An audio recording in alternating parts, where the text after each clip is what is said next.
তাওহীদের যত কথা তাকে শোনানো হলো। তো সে ব্যক্তি একটা প্রশ্ন করে বসলো যে তাহলে কি আমাকে কোনো মুজিজা দেখাতে পারবেন কিনা? আপনি যে একত্ববাদের কথা বলছেন, এক আল্লাহর কথা বলছেন, কোনো মুজিজা দেখাতে পারবেন কিনা? এখন মনে করেন তো দেখি যে ঈসা আলাইহিস সালামের যুগের মুজিজা কি ছিল। এক এক যুগের মুজিজা কিন্তু এক একটা মুজিজা, বোঝেন কিনা? অলৌকিকত্ব যেটা নবীগণের মাধ্যমে প্রকাশ পায়, এটা আল্লাহর ক্ষমতা, এটা নবীদের ক্ষমতা নয়, কিন্তু আল্লাহ পাকের ক্ষমতা, নবীদের মাধ্যমে আল্লাহ প্রকাশ করেন। আল্লাহ পাক এই জামানাতেও আল্লাহ পাকের ওলিদের মাধ্যমে ক্ষমতা প্রকাশ করাতে পারেন। আল্লাহ পাক এখনো ক্যাপেবল এটার জন্য। তো সেরকম মানুষ হতে হবে আগে, সেরকম মানুষ তো হতে হবে। অনেক আল্লাহর বান্দা আছেন, দেখবেন আপনার জন্য দোয়া করছে, আপনার সমস্যা দূর হয়ে গেছে, হয়নি? এমন হয়। তো আল্লাহ পাক, এটা তার ক্ষমতা না, ক্ষমতা কার? আল্লাহ পাকের। এখন ওই সময়কার মুজিজা ছিল কিন্তু কুষ্ঠ রোগীকে ভালো করে দেয়া, মনে আছে? অন্ধত্ব দূর করে দেয়া, এবং মৃত ব্যক্তিকে জীবিত করেছেন ঈসা আলাইহিস সালাম আল্লাহর হুকুমে, মনে আছে? যে যুগের মুজিজা, মানে যে যুগটা যে বিষয়ে বেশি বৈচিত্র্যময় ছিল, ওই যুগে আল্লাহ পাক ওই মুজিজাই দিয়েছেন। যেমন সুলাইমান আলাইহিস সালামের সময় জিনদের খুব দাপট ছিল, বুঝছেন? তো সুলাইমান আলাইহিস সালামের সময় জিনদের দাপটটা বেশি ছিল। আল্লাহ পাক জিনদের উপর সুলাইমান আলাইহিস সালামকে কন্ট্রোল দিয়ে দিয়েছেন। ওই যে বাতাসে তার সিংহাসন ফ্লাই করতে শুরু করল, তার আংটির মধ্যে আল্লাহ পাক ক্ষমতা দিয়ে দিলেন। জিনদেরকে যে কাজ করতে বলতো সেই কাজ জিনরা করতে বাধ্য হতো, মনে আছে ঘটনা? আচ্ছা। আবার মুসা আলাইহিস সালামের সময় জাদুবিদ্যার চর্চা হতো, জাদুবিদ্যার চর্চা। এই চর্চা কিন্তু এখনো হয়, এখনো জাদুবিদ্যার চর্চা হয়, ব্ল্যাক ম্যাজিকের চর্চা এখনো হয়। এগুলো থেকে বেঁচে থাকাটা খুব বেশি ইম্পর্টেন্ট, কারণ এগুলোতে ইফেক্টেড হয়ে গেলে অনেক সমস্যা হয়ে যায়।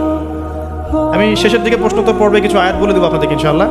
এই কোরআনের আয়াতগুলো নিয়মিত পড়বেন ইনশাআল্লাহ। তো ওই সময় আল্লাহ পাক মুসা আলাইহিস সালামকে লাঠি দিয়ে জাদুবিদ্যার বিপরীতে মুজিজা দেখিয়েছেন, মানে যখন যেটা তার বিপরীতে সেই মুজিজা, বুঝতে পারছেন? নবী সাল্লাল্লাহু আলাইহি ওয়াসাল্লাম যুগে কবি সাহিত্যের যুগ চলছে, একদম কাব্য সাহিত্য নিয়ে তারা খুব গর্ব করত।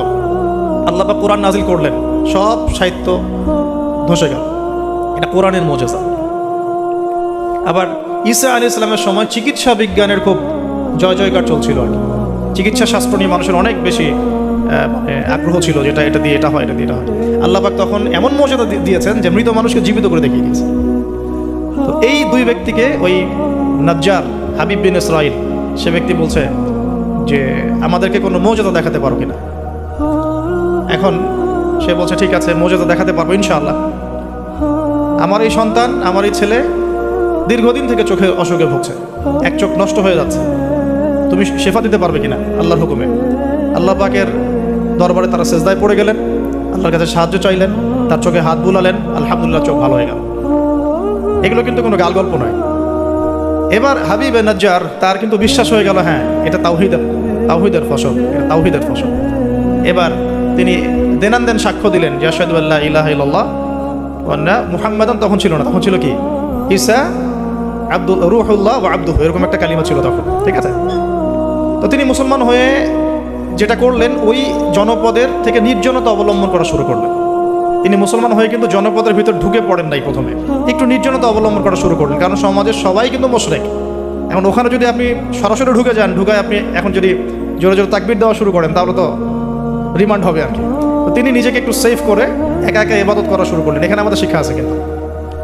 আমি এই হাবিবে নাজ্জারের ঘটনা, ওই তৎকালীন সময়কার ওই আন্তাকিয়া শহরের শিরক, এগুলোর সাথে আপনি বর্তমান বিশ্বকে মেলাতে পারবেন।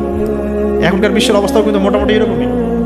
অনেক আলোচনা আমি আগে করেছি বিগত লেকচারগুলোতে, যে এই ওয়ার্ল্ডের প্রতিটা ডিপার্টমেন্টেই শিরক আছে, একদম এডুকেশন থেকে শুরু করে, শিক্ষা থেকে শুরু করে পলিটিক্স পর্যন্ত সবখানেই শিরক আছে। কোনো জায়গায় শিরক বাদ নাই। ইকোনমিক্সেও শিরক আছে, সামাজিক কালচারে শিরক আছে, আমাদের চিন্তা দর্শনে শিরক আছে, আমাদের মিডিয়ার মধ্যে শিরক আছে, আমাদের বুদ্ধিজীবীদের মধ্যে শিরক আছে, আমাদের রাজনীতিবিদদের মধ্যে শিরক আছে, আমাদের ধর্ম নেতাদের মধ্যেও শিরক আছে কোনো কোনো জায়গায়, আছে না? আছে। যদি আপনি ভালো করে খিজরের মতো দেখতে শেখেন, আপনি বুঝতে পারবেন এই ওয়ার্ল্ডটা শিরকের আন্ডারে আছে। তো এটা বাস্তব, সামনে মানুষ দেখবে এগুলো। এখন এই অবস্থায় হাবিবে নাজ্জার শহরে ঢুকে দাওয়াতি কাজ শুরু করেন নাই, একা একা তিনি নিজেকে তৈরি করেছেন, আগে তাসকিয়া আধ্যাত্মিকতা অর্জন করার চেষ্টা করেছেন, ইবাদত বাড়িয়েছেন। এদিকে ওই দুইজন রাসূল তারা শহরে প্রবেশ করলেন, বেশ কিছু সময় তারা মানুষকে দাওয়াত দেওয়ার চেষ্টা করলেন, কিন্তু মানুষ ইসলাম কবুল করছে না। ঠিক মক্কার অবস্থার মতোই। এই সূরাটা কোথায় নাজিল হয়েছে? মক্কায়। কোথায়? এই সূরা কিন্তু মদিনা নাজিল হয় নাই। তাহলে এই সূরার মধ্য দিয়ে আল্লাহ পাক রাসূল সাল্লাল্লাহু আলাইহি ওয়াসাল্লামকে শিক্ষা দিচ্ছেন, সাহাবীদেরকেও শিক্ষা দিচ্ছেন। ঠিক মাক্কি পরিবেশের মতোই তৎকালীন পরিবেশটা ছিল। আর মাক্কি পরিবেশ মানে, আমি অনেকদিন আগে বলছি, মাক্কি পরিবেশ মানে শিরক, মাক্কি পরিবেশ মানে সুদ, রিবা। মাক্কি পরিবেশ মানে হচ্ছে মাদক। মাক্কি পরিবেশ মানে জেনা, ব্যভিচার, মেয়েদের মানহানি আর গোত্রীয় হানাহানি, এগুলো মক্কা। মক্কা মানে এগুলো যেটা এখনকার ওয়ার্ল্ডে চলছে। আপনি যদি ছোট ছোট সেন্সে চিন্তা করেন না, তাহলে আমাদের সোসাইটিটাও মাক্কি। ছোট সেন্সে চিন্তা করেন, এখানে শিরক দিয়ে ভর্তি, রিবা সুদ দিয়ে ভর্তি, মাদক দিয়ে ভর্তি, মেয়েদের যে জেনা, ব্যভিচার, পর্নোগ্রাফি এগুলো দিয়ে ভর্তি। আর কি গোত্রীয় হানাহানি তো আছেই, এটা এখন পলিটিক্যাল হানাহানিতে রূপ নিয়েছে। কোনো কোনো জায়গায় ধর্মীয় হানাহানি হচ্ছে, মসজিদে মসজিদে ভাগাভাগি হচ্ছে। আছে মক্কার আদর্শ কিন্তু এখনও সমাজের মধ্যে আছে, খালি দার্শনিক দৃষ্টিভঙ্গিতে দেখতে শিখুন, একটু একটু খিদিরের মতো দেখতে শিখুন। এখন দেখুন, এই দুজন রাসূল দাওয়াত দেওয়ার পর, দীর্ঘদিন দাওয়াত দেওয়ার পরে যখন মানুষ ইসলাম কবুল করছে না, তখন তারা প্রকাশ্যে মানে আল্লাহু আকবার, তাকবীর এটা দেওয়া শুরু করেছিল। যখনই বের হতেন তারা তাকবীর দিতেন, আল্লাহু আকবার, আল্লাহু আকবার, আল্লাহু আকবার, লা ইলাহা ইল্লাল্লাহ, লা ইলাহা ইল্লাল্লাহ, এভাবে প্রকাশ্য দাওয়াত দেওয়া শুরু করলেন। ঠিক আব্দুল্লাহ বিন মাসউদ রাদিয়াল্লাহু আনহুর মতো। নবী সাল্লাল্লাহু আলাইহি ওয়াসাল্লাম একদিন বললেন যে, কে আছো কুরাইশদেরকে কোরআন শোনাতে পারো? তারা তো কোরআন শুনতেই চায় না, কোরআন বললেই কানে আঙ্গুল ঢুকায় দেয়। হ্যাঁ, কোরআন বললেই তারা কাপড় দিয়ে মাথা আবৃত করে, এগুলো কোরআনে আছে কিন্তু। তখন আব্দুল্লাহ বিন মাসউদ, সুবহানাল্লাহ, রুয়াইয়াল গানাম বলা হতো তাকে। মানুষ তাচ্ছিল্য করতো, মানুষ তাকে তাচ্ছিল্য করতো। তার পা ছিল সরু, মানে চিকন সরু, পা দেখে আবু জেহেল হাসাহাসি করতো, সুবহানাল্লাহ। আর ওই পায়ের নিচেই আবু জেহেলের মৌতালা লিখেছিলেন, সুবহানাল্লাহ। ওই পা দিয়ে তার আবু জেহেলের বুকের উপর পাড়া দিয়ে তিনি তাকে গর্দান কেটেছেন বদরের মাঠে। খালি 13 বছরের ব্যবধান, সময়ের ব্যবধান, খালি জাস্ট টাইম টক্স, মানে সময় কথা বলে, কথা বলে না, সময় কথা বলে। এই আব্দুল্লাহ বিন মাসউদ রাদিয়াল্লাহু আনহুর পায়ের তলেই আবু জেহেল আবার মারা গেছে। তো এই আব্দুল্লাহ বিন মাসউদ রাদিয়াল্লাহু আনহু বললেন যে, আমি শোনাবো কুরাইশদেরকে কোরআন ইনশাআল্লাহ। তারপর তিনি বের হয়ে কাবা ঘরের সামনে গিয়ে আর রহমান আল্লামাল কোরআন খালাকাল ইনসান এই তেলাওয়াত শুরু করলেন। বাস, মায়ের শুরু হলো। এখন যদি আপনি বের হয়ে সবার সামনে বলেন, আল্লাহর হুকুম ছাড়া কোনো হুকুম নাই, ইনিল হুকমু ইল্লা লিল্লাহ, আল্লাহর হুকুম ছাড়া কোনো হুকুম নাই, ওয়া মান লাম ইয়াহকুম বিমা আনজালাল্লাহ ফাউলাইকা হুমুল কাফিরুন, মায়ের একটা মাটিতে পড়বে? একটাও গায়েবই হয়ে যেতে পারেন আপনি, নাই নাই, আউট অফ হিস্ট্রি। আপনি আপনার কথা মানুষ ভুলেই যাইতে পারে, হয় না এমন? আর যদি জাতিসংঘে গিয়ে বলেন যে যত বেজ আছে সব শিরকের উপর আছে, সারা ওয়ার্ল্ডের মধ্যে শুধু ইসলামিক খেলাফা চলবে, তাইলে কি হবে? এই অবস্থা হয়েছে আব্দুল্লাহ বিন মাসউদ রাদিয়াল্লাহু আনহু। বেচারা মক্কায় গিয়ে কাবা ঘরের সামনে গিয়ে বলছে, লা ইলাহা ইল্লাল্লাহ, আল্লাহ ছাড়া কোনো মাবুদ নাই, আর রহমান আল্লামাল কোরআন খালাকাল ইনসান আল্লামাহুল বায়ান আফাবিআইয়ি আলাই রাব্বিকুমা তুকাযযিবান। বাস, আবু জেহেল, আবু লাহাব, উতবা, সাইবা সবগুলো মেরে মারা শুরু করেছে। তাহলে শিক্ষা হচ্ছে এগুলো সুন্নত। শিক্ষাটা কি? দিনের পথে যদি সত্যিকার কেউ ইফোর্ট দেয়, তাহলে এই জিনিসগুলো তার ভাগ্যে আসবে। এই নির্যাতন, নিপীড়ন বা অপদস্থতা তার ভাগ্যে আসবে। যাদের ভাগ্যে আসছে না, 100% বলতে পারবো যে সেটা সঠিক পথ নয়, 100%। হ্যাঁ, সঠিক পথের ডানে বামে আমরা চোরা রাস্তা খুঁজি তো, সঠিক ক, সঠিক খ, সঠিক গ, হ্যাঁ, সঠিক অল্প সঠিক, বেশি সঠিক, একটু বেশি সঠিক, মানে এরকম আর কি। সত্যিকার অর্থে ওই রকম সঠিক পথে গেলে এগুলো আসবে। এটা একটা ফলসিফিকেশন টেস্ট, যাদের উপর এগুলো আসতেছে সন্দেহ নাই যে ইনশাআল্লাহ তারা সঠিক পথে আছে। তারা সারা দুনিয়া থাক না থাক, ওই ব্যক্তি সঠিক পথে আছে, না হলে তার উপরে এগুলো আসতো না। এখন যাই হোক, ওইদিকে যাচ্ছি না আমি। এখানে এই দুজন রাসূল সেম ভূমিকা পালন করলেন। ব্যাস, এবার রাজা তাকে গ্রেফতার করা শুরু করলেন। কোন রাজা? আন্তাকিয়া শহরের রাজা। রাজা কিন্তু খ্রিস্টান ধর্মাবলম্বী ছিলেন। রাজা খ্রিস্টান ধর্মাবলম্বী ছিলেন না। খ্রিস্টান ধর্মাবলম্বী হওয়ার জন্য ঈসা আলাইহিস সালাম তাকে দাওয়াত দিচ্ছিলেন এই দুজন রাসূলের মাধ্যমে। তো রাজা তখন এই দুজন ব্যক্তিকে ধরে রেখে দিল। এই দুজন ব্যক্তির নাম এক একটা কিতাবে এক এক রকম এসেছে। আমি 3টা নাম পেয়েছি আর কি। একটা হচ্ছে, প্রথম ব্যক্তির নাম ছিল ইউহান্না, হ্যাঁ। দ্বিতীয় ব্যক্তির নাম ছিল রাসূল, কিন্তু তারা মানে কার রাসূল? ঈসা আলাইহিস সালামের প্রেরিত দূত। এই দূত অর্থে বলছে রাসূল। একজনের নাম ছিল বাউলাস, একজনের নাম হচ্ছে ইউহান্না, একজনের নাম কি ছিল? বাউলাস। আর অন্য একটা বর্ণনা আসছে যে একজনের নাম ছিল সাদেক, আর একজনের নাম ছিল মাসদুক। একজনের নাম সাদেক, একজনের নাম মাসদুক। আচ্ছা, এই দুজন এখন গ্রেফতার। তো এবার তাদেরকে রেখে দেওয়া হয়েছে। ঈসা আলাইহিস সালাম আরও একজন ব্যক্তিকে তাদের সাহায্যের জন্য পাঠালেন। এটাই হলো কোরআনের এই আয়াতটা, যে ওয়াদরিব লাহুম মাসালান আসহাবাল ক্বরিয়া ইয জাআল মুরসালুন ইয আরসালনা ইলাইহিম ইসনাইন ফাকাযযাবুহুমা ফাআজ্জাজনা বিসালিস। যখন তাদের দুইজনকে অস্বীকার করা হলো, আমি আরও একজনকে পাঠালাম। এই আরও একজনের নাম হচ্ছে আপনার শামউন। কি নাম? শামউন। এই শামউন ছিল খুবই বিচক্ষণ। এখান থেকে আমাদের শিক্ষা আছে একটা। দাওয়াতি কাজ করতে চান, দিন নিয়ে চলতে চান, দিন প্রচার করতে চান, বা দিন নিয়ে বড় স্বপ্ন দেখেন, এই শামউনের মধ্যে শিক্ষা আছে। কীরকম শিক্ষা? এই শামউন গিয়ে সরাসরি তাদেরকে বললো না যে আমি ওদের দুজনকে বাঁচাতে আসছি, কারণ শামউন নিজের পরিচয় গোপন করে ফেলছে।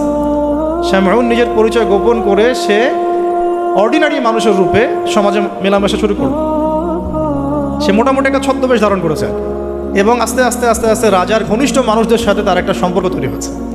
এমনও বহু মানুষ কিন্তু এখন সমাজের মধ্যে আছে না, সরাসরি ইমান জানান দিতে পারে না কিন্তু ভিতরে ভিতরে ইসলামকে সমর্থন করে, আছে না? আমাদের প্রতিটা ডিপার্টমেন্টে এমন ভাই বোন আছে কিন্তু যারা ইসলামকে মন থেকে সাপোর্ট করে, কিন্তু হয়তো চাকরির ভয়, এটার ভয় মানে এক্সপোজ করতে পারে না। তো প্রথমত সে সেভাবে নিজেকে গুটিয়ে নিল। এক পর্যায়ে রাজার কাছে তার নাম ছড়িয়ে পড়লো। সে একদিকে তাদের সাথে মেশে, আরেকদিকে সে আল্লাহর কাছে দোয়া করে, নামাজ পড়ে, সিজদা করে। সে কিন্তু একজন আধ্যাত্মিক গুণান্বিত মানুষ। এক পর্যায়ে রাজার দৃষ্টি আকর্ষিত হলো তার প্রতি। ওই যে ইউসুফ আলাইহিস সালামের প্রতি রাজার দৃষ্টি আকর্ষিত হয়েছিল না? স্বপ্নের ব্যাখ্যা কেউ দিতে পারে না, ইউসুফ দিয়ে দিলেন।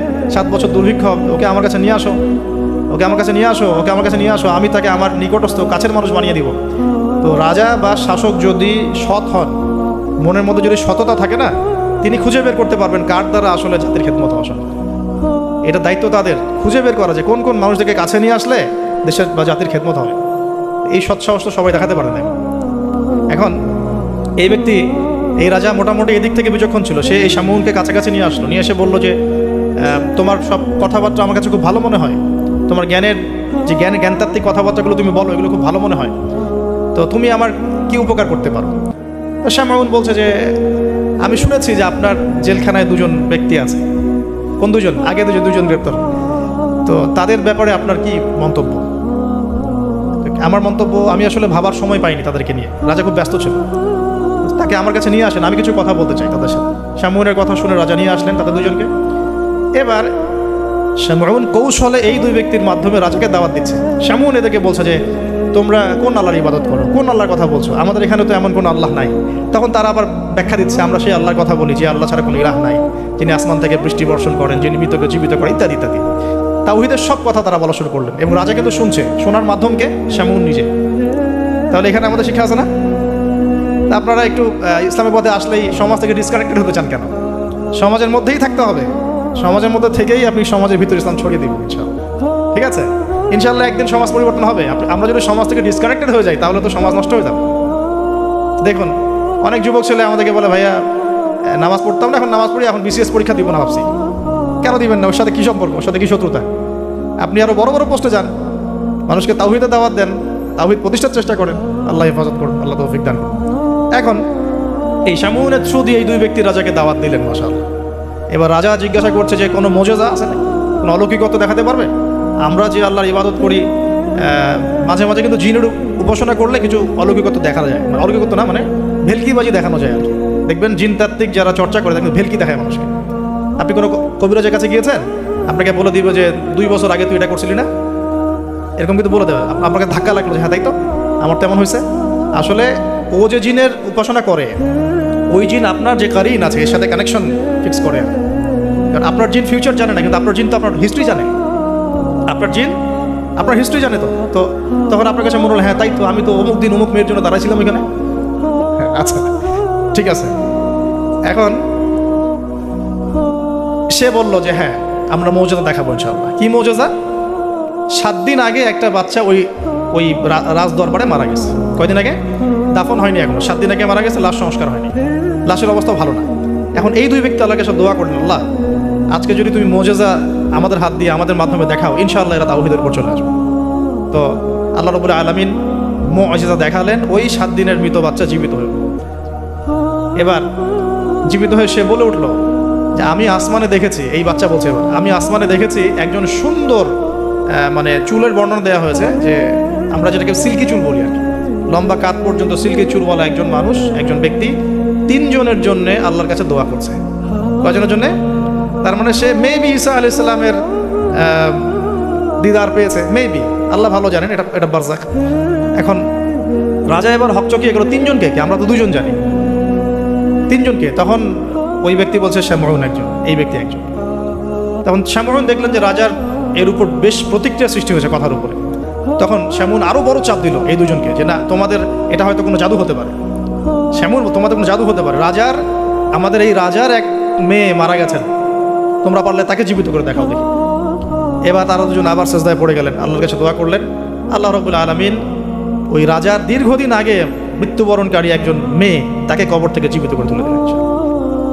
এই মেয়ে একই কথা বলছে যে আমরা দেখেছি এই তিনজনের জন্য একজন ব্যক্তি আল্লাহর কাছে দোয়া করছে। এবার মাশাআল্লাহ মুজিজা প্রকাশ পেয়ে গেল। কিন্তু এই মুজিজা প্রকাশ পাওয়ার পরেও আপনারা তো জানেন যে ফেরাউনের সামনে কতগুলো মুজিজা দেখানো হয়েছে। 9টা, কয়টা? 9টা, একবারে 9টা না, কিন্তু ব্যাক টু ব্যাক বছর বছর 9টা। তারপরে কি ফেরাউন ঈমান আনছে? আবু জেহেলের সামনে কতগুলো মুজিজা আসছে, সে কি ঈমান আনছে? যার সামনে কি ইব্রাহিম আলাইহিস সালামের মতো মানুষ থাকা সত্ত্বেও সে কি ঈমান আনছে? এরকম বহু মানুষ পৃথিবী থেকে চলে গেছে যাদের সামনে অগণিত মুজিজা আসার পরেও ঈমান নিয়ে আসেন। আবার অনেক মানুষ এক দোয়ার বরকতে ঈমান নিয়ে চলে আসছে। খালিদ বিন ওয়ালিদের কথা শুনুন। খালিদ বিন ওয়ালিদ রাদিয়াল্লাহু আনহু উহুদে যুদ্ধ করেছেন ইসলামের এগেইনস্টে। যখন নবী সাল্লাল্লাহু আলাইহি ওয়াসাল্লাম বিদায় হজের আগে যখন তিনি ওমরা করেছেন, বিদায়ের ওমরা হজটা কাজা করেছেন, ওই সময় তিনি এসে শুধু একটা চিরকুট লিখে দিয়েছিলেন যে যদি খালিদ মুসলমান হতো তাহলে তার জন্য কতই না ভালো হতো। নবীজি এটাও বলেননি খালিদ আসো ইসলাম কবুল করো, তোমার আগের সব গুনাহ মাফ হয়ে যাবে, এটা এতটুকু বলেন নাই। নবীজি বলেছেন, খালি চিরকুটে লিখে দিয়েছেন যে যদি খালিদ ইসলাম কবুল করতো তাহলে কতই না ভালো হতো। এই একটা কথাই তার মনে এমন দাগ কেটেছে, তিনি নিজে গিয়ে মদিনা ইসলাম কবুল করে আসছেন।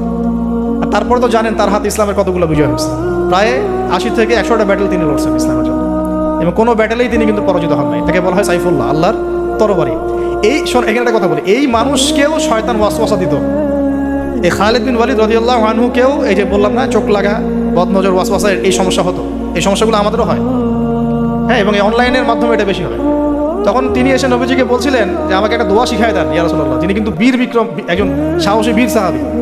নবী সাল্লাল্লাহু আলাইহি ওয়াসাল্লাম তাকে দোয়া শিখিয়ে দিয়েছেন যে আউযু বিকালিমাতিল্লাহি তাম্মা মিন কুল্লি শাইতানি ওয়া হাম্মা ওয়া মিন কুল্লি আইনিন লাম। একটা জায়গা আছে আউযু বিকালিমাতিল্লাহি তাম্মাতি মিন গাদাবিহি ওয়া ইকাবিহি ওয়া শাররি ইবাদিহি ওয়া মিন হামাজাতি শায়াতিন ওয়া আইয়াহদুর। দেখেন কোথা থেকে কোথায় আসলাম। এখন মুজিজা দেখার পরেও তো বহু রাষ্ট্রপ্রধান ইসলাম কবুল করে নাই, করেছে? করে নাই। এখনও তো আপনার সামনে আমার সামনে মুজিজা পড়ে আছে। কি মুজিজা? কোরআন। কেউ কোরআন নিয়ে একটা ভুল প্রমাণ করুক, একটা জিনিস, একটা বিধান প্রমাণ করুক যে মানবতা বিরোধী বা এটা এই যুগে চলে না, ওই যুগে চলতো, এর মধ্যে এক জাররা পরিমাণ ভুল কেউ বের করতে পারে কিনা দেখুক। তারপরেও তো মানুষ কোরআন মেনে চলছে না। ব্যাপারটা এরকম হচ্ছে না? এখন রাজার সামনে অনেকগুলো মুজিজা দেখানো হয়েছে ঠিকই, কিন্তু রাজা তাদেরকে কবুল করে নাই। ফিনিশিং হলো এটা। এবার এই তিনজনকে শাস্তি দেওয়া হবে। শামউনের আসল রূপ তো প্রকাশ পেয়ে গেছে। এবার শামউনের কি আসল রূপ প্রকাশ পেয়ে গেছে। এবার তিনজনকে শাস্তি দেওয়ার প্ল্যান করা হয়েছে। তখন তারা আল্লাহর কাছে দোয়া করল যে আল্লাহ আমাদেরকে এই জালেমের জুলুম থেকে আল্লাহ হেফাজত করবে। তো তাদেরকে আটকে রাখা হয়েছে, পাথর নিক্ষেপ করে হত্যা করা হবে, এটা হচ্ছে রায় ওদের। ওই সময়কার রায়গুলো এমন ছিল, রজম করে হত্যা করা হবে, বা বড় বড় কিছু গাভী ছিল ওদের, সোনার দিয়ে তৈরি বা পিতল দিয়ে তৈরি, এর ভিতরে মানুষকে ঢুকিয়ে নিজ দিয়ে আগুন জ্বালিয়ে দেওয়া হতো। চিন্তা করতে পারেন। তারপরে শুলদণ্ড ছিল, পিছনের রাস্তা দিয়ে লোহা আছে না, পেঁচানো লোহা বাকিয়ে ঢুকিয়ে মাথার মগজ দিয়ে বের করে দেওয়া হতো। এগুলো ছিল শুলদণ্ড। একজন সাহাবী খুবাইব রাদিয়াল্লাহু আনহুকে এইভাবে দণ্ড দিয়ে হত্যা করা হয়েছে। নাউযুবিল্লাহ, সুবহানাল্লাহ। আল্লাহ পাক তাকে জান্নাতের শীর্ষ মর্যাদা দান করুন। তো এবং তিনি ওই যে বলেছিলেন ইন্তেকালের আগে, লাস্তু উবালি হিনা উক্তালু মুসলিমান আলা আইয়ি জামবিন কানা লিল্লাহি মাসরুই। ওনাকে বলা হচ্ছিল যে তোমার জায়গা মুহাম্মদ সাল্লাল্লাহু আলাইহি সাল্লামের যদি নখ কেটে ফেলি তুমি কি মুক্তি নিবা? তো তখন তিনি বলেছিলেন যে লাস্তু উবালি হিনা উক্তালু মুসলিমান, আমি কোনো পরোয়াই করি না যখন আমাকে মুসলমান রূপে শহীদ করা হচ্ছে। আলা আইয়ি জামবিন কানা লিল্লাহি মাসরুই, আমাকে যেদিকেই পাশ ফেরানো হোক না কেন সেটা আল্লাহর জন্য। ওয়া যালিকা লিল্লাহি ওয়া ইয়াশা, তিনি এমন একজন ইলাহ যিনি চাইলে ইউবারিকা আলা ফি কুল্লি শিলউইন মুমাজ্জা, তিনি আমার প্রত্যেকটা গোস্তের টুকরায় হাড্ডিতে বরকত দিতে পারেন। তো এই সাহাবীর ইন্তেকালের খবর মদিনায় পৌঁছে যায়।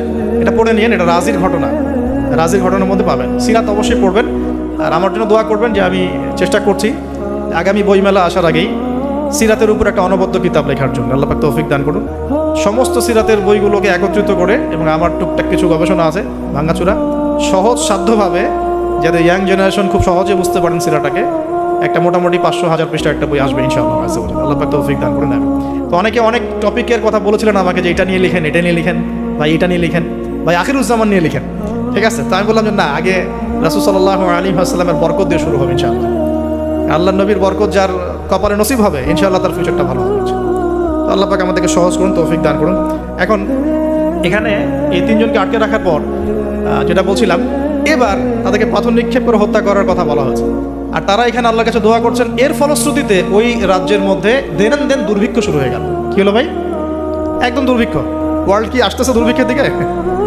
আসতেছে, সবর করেন। তো এখন আমি একটা লেকচারে বলেছিলাম যে এই ইকোনমিক স্যাংশন বা ইকোনমিক ইনফ্লুয়েশন যেগুলো হয়, এগুলো থেকে বাঁচার জন্য সূরা ইউসুফের মধ্যে একটা হেদায়েত আছে। ওই সূরা ইউসুফ আলাইহিস সালামের 7 বছর মেয়াদী যে পরিকল্পনা, ওই পরিকল্পনা যদি কেউ বাস্তবায়ন করে কোনো রাষ্ট্রে দুর্ভিক্ষ হবে না ইনশাআল্লাহ। যদি হয়ও, আল্লাহর হুকুমে যদি হয়ও, ইনশাআল্লাহ জনগণ না খেয়ে মরবে না। ওই 7 বছরের মেগা পরিকল্পনা কি, সেটা একটু সূরা ইউসুফ ঘাটে দেখেন। আর মূল জিনিসটাই হচ্ছে অপচয় নষ্ট করা, অপচয়টাকে রোধ করা। অপচয় নষ্ট করা না, মানে অপচয়কে রোধ করা, সমস্ত রকম অনিয়ম বন্ধ করা, এবং ফিউচারের জন্য খাবার এবং সম্পদগুলো সঞ্চয় করতে থাকা। যেমন আমরা কিন্তু অনেক অপচয় করি, খাবার নষ্ট করি, গ্যাস নষ্ট করি, তেল নষ্ট করি, নষ্ট করি, কিন্তু আবার প্রয়োজনের চেয়ে বেশি ব্যবহার করি। আবার দেখা যায় যে অনেক প্রকল্প হাতে নিচ্ছি কিন্তু পুরোপুরি বাস্তবায়িত হচ্ছে না, দুর্নীতি হচ্ছে, ইত্যাদি ইত্যাদি। এগুলোকে যদি বন্ধ করা যায়, আপনি ইন ফিউচার একটা জাতির ইকোনমিক বিষয়টা সাস্টেইন করতে পারবেন ইনশাআল্লাহ। তো আমি ইকোনমিক্স নিয়ে অন্য একদিন ইনশাআল্লাহ কোনো একটা সেমিনার করবো ইনশাআল্লাহ তাআলা। আজকে বলছি এতটুকু যে ইউসুফ আলাইহিস সালামের অর্থনৈতিক যে মেগা পরিকল্পনা 7 বছর, এটা যে নিতে পারবে, যে সমাজ, যে রাষ্ট্র, গেইন করবে ইনশাআল্লাহ সাকসেস। এই জিনিসগুলো আমাদের ঊর্ধ্বতন কর্তৃপক্ষ থেকে বোঝানো উচিত, দাওয়াতটা পৌঁছানো উচিত। হয়তো বা তারা জানেন না, এমন হতে পারে যে তাদেরকে যুগের সাথে তাল মিলিয়ে কেউ বোঝাতে পারেনি এখন পর্যন্ত, এমন হতে পারে। এই জন্য আমরা সবার প্রতি আমভাবে দাওয়াতের নসিহত করবো, কারো প্রতি আমরা কোনো শত্রুতা পোষণ করতে যাবো না। কারণ আমাদের সমাজের মানুষগুলো কিন্তু আমাদেরই ভাই, আমাদেরই বোন, আমরাই। হয়তো কেউ হেদায়েত পেয়েছে, কেউ পায় নাই, কেউ বুঝে আসছে, কেউ আসে নাই, ইত্যাদি। এখন এই মানুষগুলো দোয়া করছেন 3 জন, এইভাবে বলছি, ইউহান্না, বাউলাস এবং শামাউন। হ্যাঁ, অথবা অন্য বর্ণনা আছে সাদেক, মাস্তুক এবং শামাউন। তারা দোয়া করছেন, এদিকে দুর্ভিক্ষ চলছে। এখন জনগণ তাকে বলা শুরু করলো যে ইন্না তাতায়্যারুনা বিকুম, তোমাদেরকে আমরা এখন অশুভ মনে করা শুরু করেছি, তোমাদেরকে আমরা অশুভ, অলক্ষণ মনে করছি। সূরা ইয়াসিন পড়ে দেখেন, আমরা তোমাদেরকে অলক্ষ্য বলি না, কুলক্ষণ, অলক্ষণে, এরকম কথা বলি না, তোমাদেরকে আমরা এখন অলক্ষণে মনে করছি। যদি তোমরা তোমাদের এই দাওয়াত বন্ধ না করো, আমরা তোমাদেরকে রজম করে হত্যা করো। এবার রজমের প্রিপারেশন নেওয়া হচ্ছে।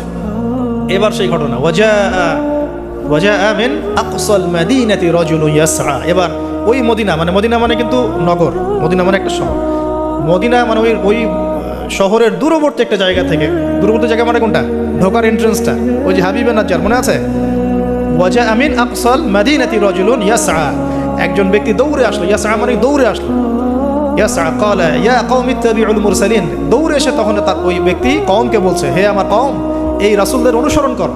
সুবহানাল্লাহ। কোন ব্যক্তি এটা? তাহলে এখানে আমাদের যারা সাধারণ মুসলিম আছে, আমাদের শিক্ষা আছে নাকি? হাবিবে নাজ্জার কত বড় একটা সাহসিকতার পরিচয় দিল এখানে। সে দৌড়ে এসে যখন শুনতে পারলো যে ওই রাসূলদেরকে হত্যা করার প্রিপারেশন নেওয়া হয়েছে, দৌড়ে এসে কওমকে বলছে, হে আমার পুরো কওম, তোমরা রাসূলকে অনুসরণ করো। ইত্তাবিউ মান লা ইয়াসআলুকুম আজরান ওয়া হুম মুহতাদুন, তোমরা সেই রাসূলদের অনুসরণ করো যারা তোমাদের কাছে কোনো প্রতিদান চাচ্ছে না এবং তারা হেদায়েত প্রাপ্ত আছে। সুবহানাল্লাহ। ওয়া মা লিয়া লা আ'বুদুল্লাযী ফাতারানি ওয়া ইলাইহি তুরজাউন। তাকে এবার এই হাবিবে নাজ্জারকে ধরা হয়েছে, তুইও আর এই গ্রুপে আসিস না, ওকেও ধরে মানে মারার প্রিপারেশন নেওয়া হয়েছে, এবং তার রজমটা আগে করা হয়েছে আর কি। এই তাফসীর বলছে যে এই রজমটা আগে করা হয়েছে। শেষ পর্যন্ত এই রাসূলদেরকে হত্যা করা হয়েছে কিনা এটা আমি স্পষ্ট করে পাইনি, কিন্তু এই হাবিবে নাজ্জারকে যে হত্যা করা হয়েছে এটা স্পষ্ট করে গেছে, একদম স্পষ্ট করে জানালেনে আসছে এই জিনিসটা।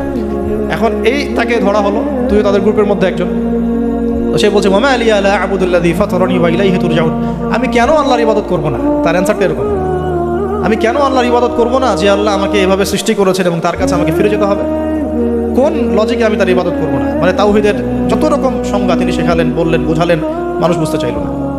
এবার তাকে রজম করা হচ্ছে এবং সুবহানাল্লাহ, ওয়া মা লিয়া লা আ'বুদুল্লাযী ফাতারানি ওয়া ইলাইহি তুরজাউন আ'তাখিযু মিন দুনিহি আলিহা ইন ইউরিদনি আর-রাহমানু বিদুররিন লা তুগনি আন্নী শাফাআতুহুম শাইআ ওয়া লা ইউনকিযুন ইন্নী ইযাল লাফি দালালিম মুবিন। তিনি বলছেন যে আল্লাহ আমাকে সৃষ্টি করেছেন, সে আল্লাহর আমি ইবাদত না করে আমি কার ইবাদত করব? আল্লাহ রাব্বুল আলামিন যদি আমাকে কোনো কল্যাণ করতে চান, কেউ ঠেকাতে পারবে না। আল্লাহ পাক যদি কোনো অকল্যাণ করতে চান, কেউ আমাকে বাঁচাতে পারবে না। আর আমি যদি এই তাওহীদ জানার পরেও শিরকে যাই, তাহলে আমি স্পষ্ট বিভ্রান্তির মধ্যে থাকবো। তার লজিকগুলো কত চমৎকার।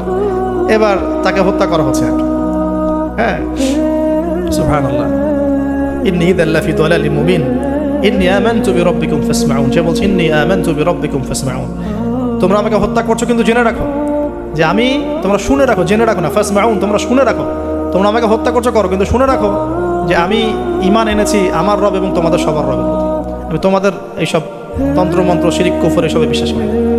এবং এই রজমে যখন তার মৃত্যু হয়ে যায়, বলা হচ্ছে যে মৃত্যুর আগেই অথবা মৃত্যুর সময় তাকে আল্লাহ রাব্বুল আলামিন তার জান্নাতের ঘরটা দেখালেন। এবং তাকে বলা হচ্ছে যে কিলা দুখুলিল জান্নাহ ক্বালা ইয়া লাইতা কওমি ইয়ালামুন, সুবহানাল্লাহ, ক্বালা ইয়া লাইতা কওমি ইয়ালামুন। তখন যে বলছে হায় আমার জনপদ, হায় আমার কওম, যদি তারা জানতো, যদি তারা বুঝতো যে আল্লাহ পাক আমাকে কি পরিমাণ নিয়ামত দিয়েছেন, কোন জান্নাতে আমি আছি, এইটা যদি আমার জনগণ বুঝতো তাহলে সবাই ঈমান নিয়ে আসতো। দেখেন কোরআনে এই ব্যক্তির নাম উল্লেখ করা হয় না। ওয়াজা আমিন আকসাল মাদিনাতি রাজুল, মানে দূরবর্তী জায়গা থেকে একজন লোক ছুটে আসছে। কে সেই লোক আল্লাহর কাছে এটা বড় কথা নয়, মানে নামটা কি সেটা বড় কথা নয়, তার আকীদাটা কি, তার আমলটা কি, তার তাওহীদটা কি, এটা হচ্ছে বড় কথা। তো এখন এই হাবিবে নাজ্জারের এই শাহাদাত হয়ে গেল এবং আন্তাকিয়াবাসীর উপরে এবার কি হলো আল্লাহ পাক সেটাও বলছেন। তাওহীদের স্পষ্ট দাওয়াত পাওয়ার পর যখন তারা স্বীকার করলো না, তারা আবু জেহেলের মতো আচরণ করলো, আবু লাহাবের মতো আচরণ করলো, উতবা সাহেবার মতো আচরণ করলো, ওই ফেরাউন নমরুদ তাদের মতো আচরণ করলো। হিস্ট্রি কিন্তু একই, সব একই জনপদে ঘুরছে গেলে। এই মুশরিকদের মতো আচরণ যখন অব্যাহত থাকলো, আল্লাহ পাক বলছেন যে আমি তাদের উপরে কোনো বড় সেনাবাহিনী পাঠাই নাই, আমি তাদের উপরে কোনো বড় সেনাবাহিনী পাঠাই নাই, কোনো বাহিনী নাজিলও করি নাই। শুধু ছিল এটা সয়হাতান ওয়াহিদা, একটা মাত্র বড় বিকট চিৎকার। ইন কানাত ইল্লা সয়হাতান ওয়াহিদা, শুধুমাত্র একটা বজ্রনিনাদ, প্রচণ্ড শব্দে আল্লাহ পাক পুরো কমকে ধ্বংস করে রেখে দিলেন। এই কমে কতজন মানুষ ছিল? হয়তো বা 1 লাখ, 2 লাখ, 3 লাখ, 4 লাখ, 5 লাখ, 10 লাখ, আল্লাহ ভালো জানেন। এর মধ্যে 4 জন ব্যক্তির নাম আমরা পাচ্ছি তাওহীদপন্থী। ওই 4 জন ব্যক্তিকে কেন্দ্র করে ইয়াসিন আয়াত নাযিল হয়েছে। রাসূল সাল্লাল্লাহু আলাইহি ওয়াসাল্লাম মক্কায় হয়তো হাজার হাজার মানুষ ছিল, কিন্তু আমরা আবু বকর, ওসমান, ওমর, আলীর নাম মনে রাখছি। আসহাবুল কাহফের মধ্যে হয়তো হাজার হাজার লাখ লাখ মানুষ ছিল, কিন্তু আমরা ওই 7 জন বা 9 জন যুবকের কথা মনে রাখছি। খেয়াল করে দেখেন, ইব্রাহিম আলাইহিস সালামের সময় হয়তো লাখ লাখ মানুষ ছিল সমাজের মধ্যে, কিন্তু আমরা মনে রাখি ইব্রাহিম আলাইহিস সালাম, লূত আলাইহিস সালামের কথা, বিবি সারা আলাইহিস সালামের কথা, হাজারা আলাইহিস সালামের কথা, এই কয়জন মানুষের কথা, ইসমাঈল, ইসহাক। এরকম প্রত্যেক যুগে যুগে আপনি দেখবেন যে তাওহীদপন্থী মানুষের সংখ্যা কিন্তু কম এবং আল্লাহ পাকের অনুগত বান্দাদের সংখ্যা খুব কম। এই ঘটনাটা আল্লাহ রাব্বুল আলামিন এই আন্তাকিয়াবাসীর এই ঘটনাটাকে সূরা ইয়াসিনের এই 13 থেকে প্রায় 32 নম্বর আয়াত পর্যন্ত পুরোটা নিয়ে আসছেন। এবং এর মধ্য দিয়ে আল্লাহ রাব্বুল আলামিন আমাদেরকে যে মেসেজগুলো দিতে যাচ্ছেন সেটা হলো, এই পয়েন্টটাকে ফাইন্ড আউট করি। দেখুন, ফার্স্ট অফ অল রাসূলদের কাজ যারা করবেন, মানে রাসূলের কাজ মানে কি? দাওয়াতি কাজ, তাবলীগের কাজ, মানুষকে তাওহীদের প্রচার করবেন, দ্বীনের ফিকির করবেন, দিন নিয়ে দিন প্রতিষ্ঠার স্বপ্ন দেখবেন, তাদেরকে সর্বপ্রথম আগে তাওহীদপন্থী হতে হবে। তাওহীদপন্থী মানে এই ভেজাল তাওহীদপন্থী না। এই তাওহীদ না যে আমি তাগুতও মানি আবার ইয়াও মানি, মানে ইসলামও মানি, আমি তাগুতও মানি, আমি কুফরও মানি, আমি সুদও মানি, হ্যাঁ, আমি দলীয় বিভাজনও মানি, আমি কি বলবো যে ব্যক্তি পূজাও করি, আমি শায়েখ পূজাও করি, আমি সবই করি, আবার তাওহীদও আছে। মানে এইরকম গোলালো মার্কা তাওহীদের কোনো কাজ নাই বাংলাদেশে। যদি বাংলাদেশে আমরা ইসলাম নিয়ে বড় স্বপ্ন দেখি, তাহলে আগে তাওহীদের ডেফিনেশন শিখতে হবে। তাওহীদ কাকে বলে? লা ইলাহা ইল্লাল্লাহ মানে আল্লাহ ছাড়া কিছুই নাই। এই কথা স্পষ্ট করে আমাদের বলার মতো সৎসাহস থাকা উচিত এবং বলার মতো যোগ্যতা থাকা উচিত। মানুষকে বোঝানোর ক্ষমতা থাকা উচিত যে লা ইলাহা ইল্লাল্লাহ মানে কি। মানে আমি কালিমা পড়েছি, এদিকে আমি কবরও সেজদা করব? আমি কালিমা পড়েছি লা ইলাহা ইল্লাল্লাহ, এখন আমি কি মানে মৃত মানুষের কাছে পূজা করতে পারি? আমি কি লা ইলাহা ইল্লাল্লাহ বলার পরে আল্লাহ পাক ছাড়া অন্য কারো বিধানের সামনে দাসত্ব করতে পারি? এই জিনিসগুলো আমাদের স্পষ্ট করে বোঝা উচিত। তাওহীদের উপর থাকা এবং তাওহীদ বোঝায়, তাওহীদের দাওয়াত মানুষকে দেওয়া। আপনারা কিতাবুত তাওহীদ, শিরিক কি ও কেন, এই টাইপের অনেকগুলো বই পাবেন বাজারে। এগুলো পড়লেও তাওহীদ সম্পর্কে অনেক কিছু জানতে পারবেন ইনশাআল্লাহ।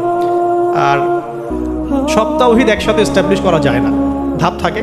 ব্যক্তি পর্যায়গুলো আগে আমরা সংশোধন করব, আমাদের পরিবারটাকে সংশোধন করার চেষ্টা করবো ইনশাআল্লাহ। আস্তে আস্তে আমরা তাওহীদের দাওয়াত মানুষকে দিব। আল্লাহ পাক যখন কবুল করবেন দেখবেন ইনশাআল্লাহ তাআলা, শুধুমাত্র আমরা আমাদের সমাজ কেন, আখিরুজ্জামানের হাদিসগুলো বলছে যে ইসলাম পুরো বিশ্বের প্রতিটা ঘরে প্রবেশ করবে ইনশাআল্লাহ। একটা কাঁচা ঘর বাকি থাকবে না, একটা পাকা ঘরও বাকি থাকবে না, এমনটাই হাদিস এসেছে। একটা কাঁচা ঘরও বাকি থাকবে না, একটা পাকা ঘরও বাকি থাকবে না, যেখানে লা ইলাহা ইল্লাল্লাহ প্রবেশ করবে না। এটা হবে ফিউচার, ওয়ার্ল্ডের ফিউচার। এইটা যত ফিউচারের কথাই মানুষ বলুক না কেন, ভিশন 2030, 2040, 2050, হ্যাঁ, ভিশন কবলাল কিয়ামা, মানে ভিশন ইমামুল মাহদি আর ভিশন ঈসা আলাইহিস সালাম হচ্ছে যে পৃথিবীর প্রতিটা ঘরেই তাওহীদের কালিমা লা ইলাহা ইল্লাল্লাহ প্রবেশ না করে আল্লাহ পাক কিয়ামত দিবেন ইনশাআল্লাহ। এটা হলো আল্লাহ পাকের হুকুম, হয়ে গেছে, উদি আল-আমর লেখা হয়ে গেছে এটা। এখন আমরা আগে, তাহলে আমাদের দায়িত্ব কি ভাই? আগে তাওহীদ শিখতে হবে। এখন তাওহীদ তো একা একা শেখা যায় না। স্পেশালি আপনারা যারা জেনারেল ব্যাকগ্রাউন্ড থেকে আসছেন, সবাই তো আর একা একা পড়ে কেউ আলেম হয়ে যেতে পারবো না, পারবেন? অতএব এখানে দৃষ্টিভঙ্গি আগে প্রশস্ত রেখে উলামায়ে কেরামের দ্বারস্থ হবেন। ওলামায়ে কেরামে দ্বারস্থ হওয়ার সময় সাম্প্রদায়িক হয়ে যাবেন না, যে আমি এই আকীদা ফলো করি, এই মানহাজ ফলো করি, এই মাযহাব ফলো করি, বাস ইনাদেরকেই ধরে বসে থাকবো আর কারো কাছে যাব না, এই চিন্তাটাও ঠিক না। কারণ জ্ঞান কিন্তু সবার কাছেই আছে, জ্ঞান সবার কাছেই আছে। আপনি যদি বলেন যে আমি হানাফি মাযহাবের সব মানি আলহামদুলিল্লাহ, আমি শাফিঈ মাযহাবের সব মানি আলহামদুলিল্লাহ, আহমদ বিন হাম্বল রাহিমাহুল্লাহকে শ্রদ্ধা করি, তার জ্ঞান আমি নিব ইনশাআল্লাহ, ইমাম মালিক রাহিমাহুল্লাহকে শ্রদ্ধা করি, তার জ্ঞান নিব, আপনি অনেক বেশি জ্ঞান পাবেন, অনেক বেশি জ্ঞান পাবেন। আর যদি এত কিছু বোঝার ক্ষমতা আপনার না থাকে, কমসে কম একটা স্কুল অফ থট ফলো করেন, সমস্যা কি? সাধারণ মানুষ, আমার অত কিছু বোঝার ক্ষমতা নাই ভাই, আমি একজন ইমামকে ফলো করি, ব্যাস হয়ে গেল, এতটুকু যথেষ্ট। এখন আমাদের প্রথম কাজ হলো তাহলে প্রিয় ভাইয়েরা, তাওহীদ শেখা এবং তাওহীদ শেখার জন্য উলামায়ে কেরামের দ্বারস্থ হওয়া। আল্লাহ পাক তৌফিক দান করুন। এবং এই জায়গায় আমরা কিন্তু সাম্প্রদায়িক হব না, আমরা সংকীর্ণ চিন্তাভাবনা করব না, আমরা আমাদের চিন্তাভাবনাগুলোকে প্রশস্ত রাখার চেষ্টা করবো। আল্লাহ পাক তৌফিক দান করুন, সকলেই বলে আমিন। সেকেন্ড পয়েন্ট আমরা ফাইন্ড আউট করতে পারি, দেখুন দাওয়াত দেওয়ার সময় রাসূলগণ কিন্তু ধনী গরিব ভেদাভেদ করে দাওয়াত দেন। হাবিবে নাজ্জার কি ছিল পেশা? একজন কাঠমিস্ত্রি। আমরা তো রিক্সাওয়ালাকে দাওয়াত দিয়ে গিল্টি ফিল করি, আমাদের প্রেস্টিজ ইস্যু হয়, ওকে দাওয়াত দিব কিসের ইসলামে? হ্যাঁ, তো আমরা সমাজের ছোট বড়, ধনী গরিব, পাপী ফাসেক জালেম মুত্তাকি সব শ্রেণীর মানুষের মধ্যে দাওয়াতি কাজ করবো ইনশাআল্লাহ। আল্লাহ পাক তৌফিক দান করুন। এই দাওয়াতি কাজটা হবে দুইভাবে, একটা হচ্ছে অমুসলিমদের মাঝে ইসলামের দাওয়াত, অমুসলিমদের মাঝে তাওহীদের দাওয়াত, ইসলামের দাওয়াত। এখানে তো অমুসলিম সোসাইটি ছিল আন্তাকিয়ায়, তো অমুসলিমদের মাঝে তাওহীদের দাওয়াত এটা বেশি জরুরি বাংলার মাটিতে, কারণ এখন প্রচুর মানুষ দিন দিন কিন্তু অমুসলিম হয়ে যাচ্ছে মুসলিম থেকে। আপনারা জানেন কি না? যারা পার্বত্য অঞ্চলে, বর্ডার এলাকায়, উত্তরাঞ্চলে বিভিন্ন জায়গায় আমরা তো সফর করি, আমরা তো জানি বিভিন্ন জায়গায় এমনও ঘটনা ঘটেছে যে মানুষ দলে দলে খ্রিস্টান হওয়া শুরু করেছে। দেখুন রাসূল সাল্লাল্লাহু আলাইহি ওয়াসাল্লাম আমাদের মাঝে এখন সশরীরে নাই, তা তিনি কি রেখে গেছেন আমাদের জন্য? এই দিনটাই তো আমরা, আমার পকেটেও তাসবিহ দানা আছে, গুনতে সহজ লাগে, আল্লাহুম্মা সাল্লি আলা মুহাম্মদ, আল্লাহুম্মা সাল্লি আলা মুহাম্মদ, এটা গোনা তো সহজ, বসে বসে দরুদ পড়া তো সহজ, কিন্তু রাসূল সাল্লাল্লাহু আলাইহি ওয়াসাল্লামের দ্বীনের হেফাজত করা এত সহজ না। তাহলে কোন কাজটা করলে আমরা বড়মুখ করে রাসূলের সামনে দাঁড়াতে পারবো কিয়ামতের দিন? তার দ্বীনের হেফাজত করলে। তো আমরা অমুসলিমদের মধ্যে দাওয়াতি কাজ তো করছি না, যারা করছে তাদের সংখ্যা খুবই কম, আর যে দলে দলে দিন দিন মানুষ মুসলমান থেকে অমুসলিম হচ্ছে, এই ফিকিরও আমাদের নাই, এই ফিকিরও আমাদের মধ্যে নেই। আমরা তো পড়ে আসি ভাই, সত্যি কথা বলতে আমরা পড়ে আসি হাত বাঁধা নিয়ে। হাত বাঁধবো কোথায়? পায়ে পা কি কেমন করে লাগবে? কেনি আঙ্গুল নাকি গোড়ায় গোড়া? মানে আমাদের চিন্তা ভাবনাগুলো অনেক বিশাল, আমরা একদম মানে ওয়ার্ল্ড নিয়ে চিন্তা করতেছি। হ্যাঁ, আমরা চিন্তা করতেছি একদম ইসলামিক রেভলিউশন, খিলাফা, এই সেই, অথচ বাস্তবিক অর্থে আমাদের চিন্তা কোন জায়গায়? কেনি আঙ্গুলে না গোড়ায়? আপনি হাতটা উঠাবেন না, আপনি বাঁধলেন কোথায়? অনেকের অ্যাটিটিউড এতটাই এগ্রেসিভ, মনে হয় যে হাত নিচ থেকে উপরে আসা মানে হচ্ছে অমুসলিম থেকে মুসলমান হয়েছে। আগে অমুসলিম ছিল, ভাবটা এমন যে আগে মুসলমান ছিলাম না ভাই, আগে দিন কিছুই বুঝতাম না, এখন আমি একদম পরিপূর্ণ সহিতে আসছি। তার মানে আগে আপনি সহিতে ছিলেন না। যারা এখন যে কোনো একটা মাযহাব ফলো করে, যেমন হাম্বলি মাযহাব ফলো করে মিডল ইস্টের মানুষরা, তারা বেশিরভাগই হাম্বলি মাযহাব ফলো করে। মালিকি মাযহাব ফলো করে দেখেন আফ্রিকান কন্টিনেন্টের মানুষ। ইন্দোনেশিয়ার ওদিকে যাবেন, মালয়েশিয়া, ওখানে দেখবেন শাফিঈ মাযহাব প্রচুর। এই সাবকন্টিনেন্টের মধ্যে হানাফি মাযহাবের প্রচলনটা বেশি। তার মানে কি এরা কেউই হকের উপর নাই? এই থটসটা আমরা কোথায় পেলাম? হ্যাঁ, এমন হতে পারে যে কিছু কিছু কাজ বা আমল মাযহাবের নামে চলছে, যেটা হয়তো কোরআন সুন্নাহ সমর্থন করছে না, সেক্ষেত্রে আমরা ওটা সংশোধন করবো, অবশ্যই করবো, কেন করবো না? আমরা আমাদের দৃষ্টিভঙ্গিটা একটু বড় করি, এইটাই ইসলাম নয়। এখান থেকে এখানে আসলাম মানে ইসলাম একদম আমার পরিপূর্ণ ঢুকে গেছে, বিষয়টা এমন নয়। আমাদের বড় চিন্তা করতে হবে। তাওহীদ, দিন দিন তাওহীদ বাংলার মাটি থেকে মানুষ শুষে নিচ্ছে। তাওহীদ তো শুষে নেওয়া হচ্ছে অনেক আগ থেকেই, তাওহীদ তো পানির মতো শুষে নেওয়া হচ্ছে অনেক আগ থেকেই। ব্যক্তিগত জীবনে হয়তো আমি সুন্নতের আমল করছি, ব্যক্তিগত জীবনে আমি তাসবিহ তাহলিল করছি, জিকির আজগার করছি, তাহাজ্জুদ পড়ছি, সত্যিকার অর্থে কি এটাই ইসলাম?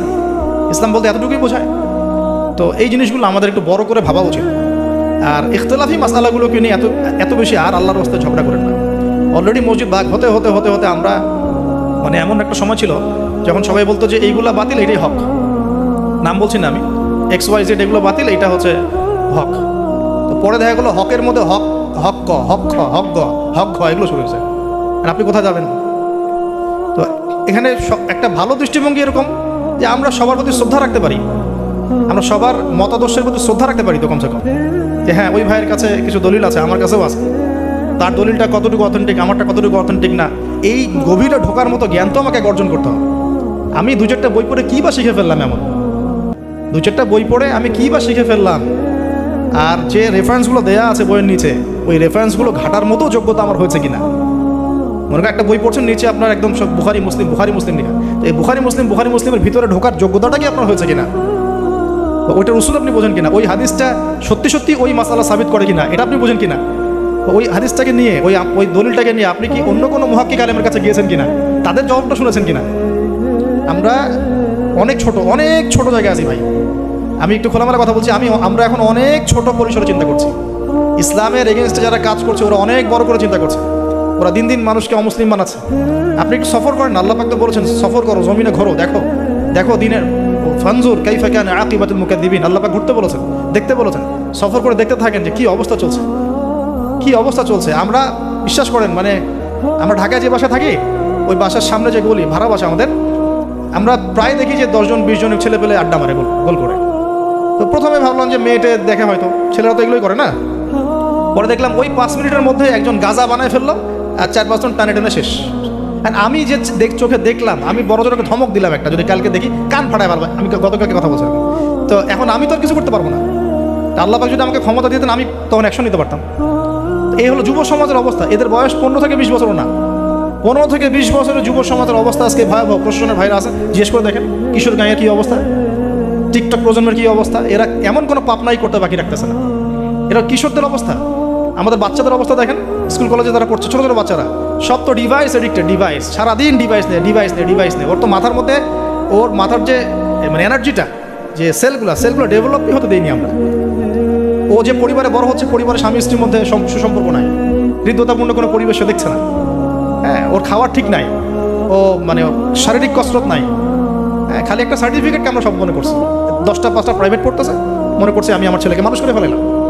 ইসলামের তো কোনো ফিকিরই নাই, কোরআন পড়তে জানে না, নামাজ দূরের কথা, অজু করতে পারে না। আমি হার্ডলাইনের কথা বলছি, নামাজ দূরের কথা, অজুই করতে পারে না। ঠিক মতো অজু করতে হয় কীভাবে জিজ্ঞাসা করেন, অজুর ফরজ করে জিজ্ঞাসা করেন, বলতে পারে কিনা। এই বয়সের মেয়েদের অবস্থা দেখেন, এই বয়সের মেয়েগুলো যারা ঘুরে বেড়ায়, তারা মনে করে ওয়ার্ল্ডে এরা ছাড়া কেউই নাই, দুনিয়াটাই ওদের। হ্যাঁ, চুল ঠিক করতে হলেও করবে, না করতে হলেও করবে। ওর কাজই একটা, চুল ঠিক করা, সারাদিন চুল ঠিক করতে থাকবে। হ্যাঁ, মানে বাসায় যত মেকআপ সব একদিনে মেখে বের হয়ে যাবে। মানে মানুষকে দেখাতে হবে, আমাকে মানুষ দেখুক, সুন্দর বলুক। এদেরকে টার্গেট করেছে কিছু বাণিজ্যিক লোকজন, ওরা শিখিয়েছে এদেরকে তুমি সুন্দর না, তোমাকে সুন্দর হতে হবে। ব্যাস স্নো পাউডার শুরু হলো। তারপর থেকে ওকে আগে বুঝাইছে, মাথার মধ্যে ঢুকাইছে তুমি সুন্দর না, তোমাকে আরও সুন্দর হতে হবে।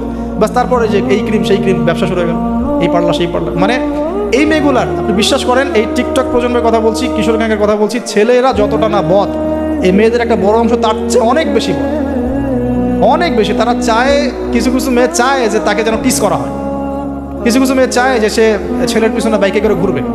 এখন রাতের বেলা বা অন্য কোনো সময় যদি এই ছেলে 4-5টা মিলে এখন এই মেয়েটাকে রেপ করে ফেলায়, এখানে কি সম্পূর্ণ দোষ শুধুমাত্র ছেলেটারই? আমাকে অ্যান্সার দেন দেখি। ওই মেয়েটা কেন ওখানে ঘুরতে গেল ওর সাথে? ওর বাবা কি করছিল, ওর ভাই কি করছিল? আমরা আমাদের সোসাইটির দিকে একটু দেখেন, আমরা অনেক ছোট জায়গায় চিন্তা করতেছি। এই যে আপনি হাত বাঁধে নিয়ে পড়ে আসেন না, পায়ে পা নিয়ে পড়ে আসেন, আর আপনি বলছেন আমারটা সই, ওরটা ও খারিজি হয়ে গেছে, ও ভণ্ড হয়ে গেছে, ওই হয়েছে। এগুলা খুবই কনজাস্টেড চিন্তা। আপনার চিন্তাটা অনেক ছোট লেভেলের। আপনি যখন ওয়ার্ল্ডকে চিন্তা শিখবেন, অর্থনীতি বুঝতে শিখবেন, ওয়ার্ল্ডের ফেতনাগুলো রিকগনাইজ করতে শিখবেন, আপনি নিজেকে লজ্জা পাবেন যে আমি কি বলে আসছিলাম এতদিন। আর আমরা তো জানি, আমরা ওই লাইন কিন্তু ঘেটে আসছি। আপনি কোন জায়গায় চিন্তা করছেন, কোন জায়গায় আপনার চিন্তা থেমে যাবে, ওটা আমি জানি। ওর পর থেকে আমি আপনাকে চিন্তা করতে বলতে পারবো। ঠিক আছে, অনেক ডিপে আছে। পুরো ওয়ার্ল্ড নিয়ে ভাবেন, দেখেন আমাদের সোসাইটিগুলোর দিকে তাকান, আমাদের ইয়াং জেনারেশনকে দেখেন, আমাদের শিক্ষার দিকে দেখেন না একটু। আমাদের এই যে যুব সমাজ সামনে বসে আছে, জিজ্ঞাসা করেন এই 15-20 বছর তারা পড়াশোনা করেছে, তারা কতটুকু কোরআন শিখেছে, কতটুকু হাদিস শিখেছে। আমাদের এখানে অনেক সিনিয়র ভাই আছেন, আমাদের পিছনে অনেক বরেণ্য ব্যক্তিরা আছেন, তারা এখন আফসোস করেন যে আমাদের বয়স 40 হয়ে গেছে, কোরআন শিখতে পারি নাই, 40টা হাদিস তো পড়তে পারি না, হুজুর এটা কি হবে, এটা কি হবে। এটা আপনি জিজ্ঞাসা করা মানেই তো এটা লজ্জাজনক, যে আমি তাহলে কি করলাম সারা জীবনে। তাহলে শিক্ষা ব্যবস্থার মধ্যে কোথায় সংস্কার দরকার আমাদেরকে ভাবতে হবে, বা আমাদের যারা কর্তৃপক্ষ আছেন তাদেরকে বোঝাতে হবে জিনিসগুলো। অর্থনীতি নিয়ে কি বলবো, এটা নিয়ে বলার তো কিছুই নাই, সব জায়গায় সুদ আর সুদ। অনেক দিন আগে যে বলেছি ক্যাশলেস সোসাইটির কথা, এই ক্যাশলেস সোসাইটি এখন বাস্তব। আপনি চায়নায় যান, আপনি কোনো ক্যাশ পাবেন না চায়নাতে কোনো ক্যাশই নাই, আপনাকে সব ডিজিটাল মানিতে লেনদেন এক্সচেঞ্জ করতে হবে। পুরো ক্যাশলেস সোসাইটি একটা, এবং এর চার্জের ফলে মিনিটেই মানুষ কোটিপতি হয়ে যাচ্ছে। মিনিটের মধ্যে মানুষ কোটিপতি, জাস্ট চার্জ কাটতে কোটিপতি হয়ে গেছে। ইলেকট্রনিক মানি তো আসছেই, যখন ক্রিপ্টোকারেন্সির যুগ চলে আসবে তখন দেখবেন যে কী অবস্থাটা হয়। তা আমাদের ইকোনমিক্স সেকশনের এই মানে কি বলবো, যে আধুনিকায়নই বলেন অথবা আধুনিকায়নের শুরুতে সমস্যাগুলো, এগুলো ফাইন্ড আউট করার মতো আলেম ওলামারও ঘাটতি আছে। যখন সমাজে ক্লাসিক্যাল ট্র্যাকের বাইরে কেউ কথা বলে তখন হাসে, হ্যাঁ হাসে যে কি বলতেছে এগুলা, গোল্ড কয়েন, দিনার দিরহাম, এগুলো আবার কি বলে। আর যদি দিনার দিরহামের কথা রাসূল সাল্লাল্লাহু আলাইহি ওয়াসাল্লামের সময় থেকে আসে, কতদিন বোঝানোর চেষ্টা করলাম, হ্যাঁ কতদিন যে বোঝানোর চেষ্টা করলাম যে ভাই 10 লাখ টাকা বাসায় রেখে দেন, দেখেন টাকার মান কমে না বাড়ে, আর যদি 10 লাখ টাকার সমপরিমাণ জমি থাকে আপনার এটার মান বাড়বে না কমবে, এতটুকু বুঝতে পারতেছে না যে এগুলো সাস্টেইনেবল কোনো অ্যাসেট না। কারেন্সি ছিল গোল্ড, দিনার এবং সিলভার, দিরহাম, এখন সেটা নাই ভালো কথা, কিন্তু আমাদেরকে তো বুঝতে হবে যে আমাদের ফিউচার কি। ইউসুফ আলাইহিস সালামের ফিউচার, ইউসুফ আলাইহিস সালাম যেভাবে তার জাতিকে 7 বছরের একটা মানে গোল নিয়ে সামনে গিয়েছিলেন যে আমরা মূল্যবান সম্পদগুলো করি, মানে সংরক্ষণ করি, যখন দুর্ভিক্ষ সময় আসবে তখন আমরা বাঁচতে পারবো। মিশরের লক্ষ লক্ষ মানুষ বেঁচে গেছে, আমাদের সে ফিকির কথা। তো আমি একটা পয়েন্ট থেকে এতদূর চলে আসি যে আমরা অনেক ক্ষুদ্র জায়গায় চিন্তা করছি, এই যে 1 হাতে মোসাফা না 2 হাতে মোসাফা, আপনার এইগুলা আপনার চিন্তাটাকে এত ছোট জায়গায় নিয়ে আসছে যে আপনি বড় করে এখন ভাবতেই পারতেছেন না। আর আমাদের দরকার, যদি আমরা সত্যি কথা বলছি, যদি আমরা চাই যে আমাদের সমাজ, দেশ এবং জাতি আগামীতে অনেক বেশি সমৃদ্ধি অর্জন করুক, আমাদের ক্রিটিক্যাল থিঙ্কার্স দরকার। আমাদের দরকার ক্রিটিক্যাল থিঙ্কার্স, যারা চিন্তা করতে পারে, ওয়ার্ল্ড নিয়ে ভাবতে পারে, মানে ইসলামটাকে ওয়ার্ল্ডের সাথে মিশাতে পারে। ইসলাম একদিকে পড়ে থাকবে আর ওয়ার্ল্ড একদিকে চলে যাবে, তাহলে তো হইল না কিছু। দেখেন ওই সময় লাত উজ্জা মানাত শিরক এগুলো বলতেন, লাত উজ্জা মানাতের মূর্তি পূজা শিরক এগুলো বলতেন সাহাবীরা। এই যুগে যদি আবু বকর ওমর রাদিয়াল্লাহু আনহু আসতেন, তারা কি ওই কথাই বলতেন? এই যুগের শিরকগুলোকে ফাইন্ড আউট করতেন? বলেন তো দেখি। নিঃসন্দেহে তারা এই যুগের সাথে আপডেটেড থাকতেন। তা আমাদেরকে এই যুগের সাথে আপডেটেড থাকতে হবে। তো আল্লাহ পাক আমাদেরকে তৌফিক দান করুন, আমিন। তো যেটা বলছিলাম যে আমার শ্রদ্ধেয় দিনী ভাইরা, প্রথমে আমরা তাওহীদটা শিখবো ইনশাআল্লাহ, তাওহীদটা শিখবো ইনশাআল্লাহ, তাওহীদের চর্চা করব। নিজের পরিবারটাকে আগে আপনি তাওহীদপন্থী বানান, আপনাকে সমাজ নিয়ে আগে ভাবতে হবে না, আগে আপনি আপনার পরিবারটাকে তাওহীদপন্থী বানিয়ে ফেলেন। আল্লাহ পাক তৌফিক দান করুন। আপনার সন্তানদেরকে তাওহীদ শেখান, আপনার স্ত্রী, আপনার সন্তান, আপনার মেয়ে, আপনার আত্মীয় স্বজন, এদের মাঝে আপনি আগে দাওয়াতি কাজটা করার চেষ্টা করেন। আল্লাহ পাক তৌফিক ইনায়াত করুন। এবং এটা একা একা শেখা যাবে না, আমি বলছি যে দিনই ইলম অর্জন করবো, অবশ্যই মুহাক্কিক আলেম খুঁজবো। আমি কোনো আলেমের নাম বলে দিব, কারণ আমি একটা নাম বললেই অপোজিশন আছে, বলবে যে না ওনাকে তো আমি মানি না। আমি যদি বলি যে আমি আল্লামা তাকি উসমানীকে খুব ফলো করি, ভালোবাসি, পছন্দ করি, তারও তো হেটার্স আছে না? তো বলবে যে আপনি ফলো করেন, আমি করি না, আপনি মানেন, আমি মানি না। এই জন্য আমি কোনো নাম বলতে চাচ্ছি না। আপনি আপনার বুঝ অনুযায়ী, আপনার কাছে সারা ওয়ার্ল্ড ঘেটে যে মনে হয় যে না এই আলেম হকের উপর আছেন, তার কথাগুলো ভালো, তার ইলমি গভীরতা ভালো, তিনি সাম্প্রদায়িক না বা ইত্যাদি, তিনি হকের উপর আছেন, হক বলতে দ্বিধা করছেন না, হক বাতিলের সাথে মিক্স করছেন না, মানে আপনি বুঝেন, আপনাকে তো আল্লাহ পাক মেধা দিয়েছেন, আল্লাহ পাক তো আপনাকে বিবেক দিয়েছেন, আপনি বোঝার চেষ্টা করেন। তবে আমি রিকোয়েস্ট করবো একটা জিনিস এখানে, যে আপনি আলেমদেরকে দলে দলে ভাগ করে দিয়েন না, এবং আলেমদের মধ্যে সাম্প্রদায়িকতা সৃষ্টি করেন না, আলেমদের মধ্যে শত্রুতা বাড়ায় দিয়েন না। আপনি মৌমাছির মতো হন, এটা আমার নসিহত, এটা আমার নসিহত। আপনি মানবেন কি মানবেন না আপনার বিষয়। আমি এটা ফলো করার চেষ্টা করি, যে আমি নিজেকে একজন মৌমাছি মনে করি। আমাকে যদি বলেন যে এই যে রিক্সাওয়ালা রিক্সা আমাকে নামিয়ে দিল বাসায়, তার কাছেও আমার শেখার কিছু আছে। আপনি যদি মৌমাছি হন, আপনি এখান থেকে শিখতে পারবেন, অবশ্যই শিখতে পারবেন। এরকম অনেক শেখা আমরা শিখেছি। এখানে হাবিবে নাজ্জার ইতিহাসে জাজল্যমান হয়ে থাকলো, কিন্তু ওই রাজার নাম ইতিহাসে আসে নাই। একজন কাঠমিস্ত্রির নাম ইতিহাসে জাজল্যমান হয়ে থাকলো। হাবিবে নাজ্জারকে আল্লাহ পাক বললেন যে উদখুলুল জান্নাহ, জান্নাতে ঢোকো। সে বলছে ইয়া লাইতা কওমি ইয়ালামুন, হায় আমার কওম যদি জানতো জান্নাত কত সুন্দর জায়গা।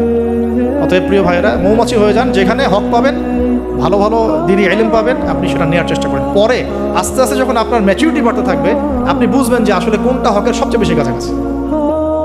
আপনি ধরেন মেডিকেল সায়েন্সে পড়েছেন, ইঞ্জিনিয়ারিং পড়েছেন, এখন আপনি বোঝেন না যে ক্লাস 8, 9, 10-এ কোন জায়গায় গ্যাপ ছিল, বুঝতে পারেন না আমরা। এভাবে আস্তে আস্তে গ্র্যাজুয়ালি আপনি যেতে থাকেন, এক পর্যায়ে আল্লাহ আপনাকে সেই এলেম, প্রজ্ঞা, হিকমা দিবে, আপনি চূড়ান্ত লেভেলে বুঝতে পারবেন যে হ্যাঁ এইটা ঠিক আছে, এখানে থাকলে কোনো সমস্যা নেই। আর বাংলাদেশে যত হকপন্থী ওলামায়ে কেরাম আছেন, হোক সালাফি ঘরানার বা হানাফি ঘরানার বা ইত্যাদি, হক সবার মধ্যেই আছে, সবার মধ্যেই আছে।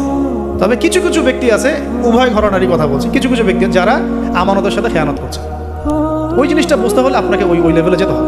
আপাতত আপনি সব ওলামায়ে কেরামকে শ্রদ্ধা রাখেন, শ্রদ্ধা রেখে আপনি ইলম অর্জনের চেষ্টা করেন, যেটা আপনার কাছে পাচ্ছেন, আপনি আপনার শহরে পাচ্ছেন, আপনার কাছাকাছি পাচ্ছেন। আর একটা রিকোয়েস্ট করবো যে অনলাইনে আহলুল ফেসবুক ওয়াল ইউটিউব হয়ে যাবে না। ফেসবুক ইউটিউব দেখে দিন শেখা যাবে না। ফেসবুক ইউটিউব দেখে আমরা মাঝে মাঝে কিছু তথ্য নিতে পারি, কিন্তু এই জগৎটা ইহুদি খ্রিস্টান দ্বারা নিয়ন্ত্রিত এবং একটা ফিতনার জগৎ। এখানে জিবরাইল আলাইহিস সালামকে চুবাই দেন, মানুষ তাকেও গালি দেওয়া শুরু করে। হ্যাঁ, এখানে যে কোনো নবীকে নিয়ে আসেন, মানুষ তাকেও গালি দেওয়া শুরু করে। এটা যে এত জঘন্য একটা জায়গা, এখানে কাউকে আর ভালো মানুষ রাখে নাই কেউ। যে কোনো আলেমের নাম বলেন, আমি তার ব্যাপারে 10টা খারাপ বের করে দিতে পারবো, আর আমার ব্যাপারে 11টা পারবো। ঠিক আছে, যে কোনো মানুষের কথা বলেন, কাউকে ভালো রাখে নাই। তো এইখান থেকে এলেম নেবেন না। এখান থেকে আপনি হয়তো কিছু তথ্য পাবেন, আবার তো সব তথ্য কিন্তু সঠিক না। এখানে রাতকে দিন বানানো যায়, দিনকে রাত বানানো যায়, ঠিক আছে। তো আপনি আলেমের দ্বারস্থ হবেন, তার কাছে যাবেন, সিলেবাস বলবেন যে আমি এই লেভেলে পড়েছি, আমার জেনারেল লাইনে এই পর্যন্ত পড়া হয়েছে, আমি এখন এই পড়াশোনা করছি, আমাকে একটা আমার মতো করে সিলেবাস করে দেন। দেখবেন আলেমরা কিন্তু একটা সিলেবাস আপনাকে আপনার লেভেলে করে দিবে। আমার লেভেলের সিলেবাস আপনার সিলেবাস এক হবে না, কিন্তু আমার লেভেলে যে সিলেবাস, আমাকে যে সিলেবাস করে দেওয়া হচ্ছে সেটা কিন্তু আপনার মতো হবে না, আপনারটা আমার মতো হবে। আপনাকে আমি যদি বলি, আপনাকে প্রথমে দেওয়া হবে কোরআন তেলাওয়াত শেখার ব্যাপার, নুরানি শিখবেন আপনি আগে, তারপর নাজেরা শিখবেন, তারপর আপনি হিপসে কিছু অংশ হিপস করবেন, তারপরে আরবি, যে এসো আরবি শিখি টাইপের বইগুলো আছে, এসো সরফ শিখি, এসো নাহু শিখি, এগুলো শিখবেন, ক্লাসিক্যাল অ্যারাবিক ল্যাঙ্গুয়েজ শিখবেন, তারপরে আপনি এবারত পড়ার যোগ্যতা অর্জন করবেন, দেন আপনি আস্তে আস্তে হাদিসের কিতাবগুলো মোতালা করবেন, এইভাবে যাবেন, সিরাত পড়বেন। কিন্তু সবার সিলেবাস তো একরকম হবে না। এই সিলেবাস ভিত্তিক পড়াশোনা না করলে বিক্ষিপ্ত পড়াশোনা, আজকে এই বই, কালকে ওই বই, কালকে সেই, একদম মাথাটা ম্যাচাকাট হয়ে যাবে।